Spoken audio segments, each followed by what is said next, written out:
একজন ব্যক্তি স্বপ্নে দেখতেছে যে তাকে একটা বাঘ তাড়া করতেছে, মানে তাকে একটা বাঘ দৌড়ে নিয়ে দিচ্ছে। স্বপ্নের মধ্যে একজন বাঘ তাকে পেটাচ্ছে। তো ইন দ্য মেইন টাইম সামনে সে দেখতেছে যে একটা গর্ত, কোনো একটা খাল বিল বা কোনো একটা গর্ত আছে, কূপ আছে। সেই কূপের মধ্যে সে ঝাঁপ দিছে।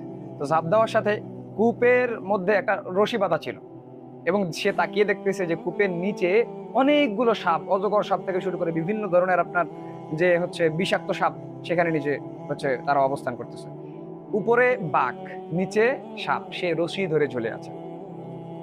এরপরে সে দেখতেছে ওই রশির পাশেই সাইডে সুন্দর একটা মধুর চাক। সে ওই মধুকে, সেই মিষ্টিকে দেখে সে ওই নিচের আপনার হচ্ছে সাপের কথা এবং উপরে বাঘের কথা সে ভুলে গেছে। কিছুক্ষণ পরে সে তাকিয়ে দেখতেছে যে যেই রশি ধরে সে ঝুলতেছে, সেই রশির দুই সাইডে দুইটা ইঁদুর রশিটাকে কাটতেছে। একটা ইঁদুর হচ্ছে সাদা ইঁদুর, আর একটা ইঁদুর হচ্ছে কালো ইঁদুর। তো রশিটাকে কাটতে কাটতে কাটতে কাটতে যখন রশি ছিঁড়ে সে পড়ে যাবে, ইন দ্য মেইন টাইম তার ঘুম ভেঙে গেছে। ঘুম ভাঙার পরে সে আশ্চর্য হয়ে গেছে, এ কেমন স্বপ্ন দেখলাম আমি। এরপরে তৎকালীন সবচেয়ে পৃথিবীর বড় একজন আল্লামা ছিলেন ইমাম গাজালি রাহিমাহুল্লাহ, তার কাছে তিনি চলে গেলেন। তাকে গিয়ে জিজ্ঞাসা করলেন যে এই স্বপ্নের ব্যাখ্যা কি হতে পারে, আমি কেন এই স্বপ্ন দেখলাম।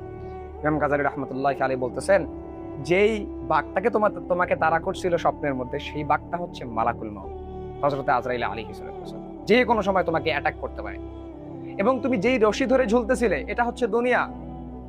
এই রশিটা ধরে যে তুমি ঝুলতেছিলে, এটা হচ্ছে তোমার হায়াত, তোমার দুনিয়ার জীবন।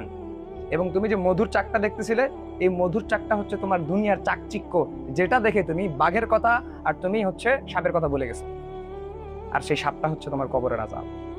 সো তুমি কবরের আযাবকে, মালাকুল মাউতকে ভুলে গেছো জাস্ট সামান্য মধুর জন্য।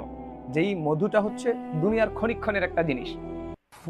এই দুনিয়ার ক্ষণিকক্ষণের চাকচিক্য দেখে তুমি হচ্ছে তোমার মালাকুল মাউতের কথা, তোমার কবরের কথা তুমি ভুলে গেছো। আর যেই ইঁদুর দুইটা ওই রশিটা কাটতেছিল, এটা কি জানো? এটা হচ্ছে একটা সাদা ইঁদুর, সেটা হচ্ছে দিন, আর একটা কালো ইঁদুর, সেটা হচ্ছে রাত।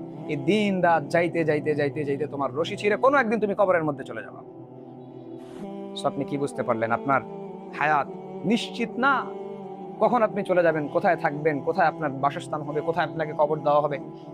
কোনো এক দোকানে আপনার কাপড় চলে আসছে, কোনো এক দোকানের মধ্যে আপনার আতর, গোলাপ জল সবকিছু চলে আসছে, জাস্ট আপনার মৃত্যুটা বাকি।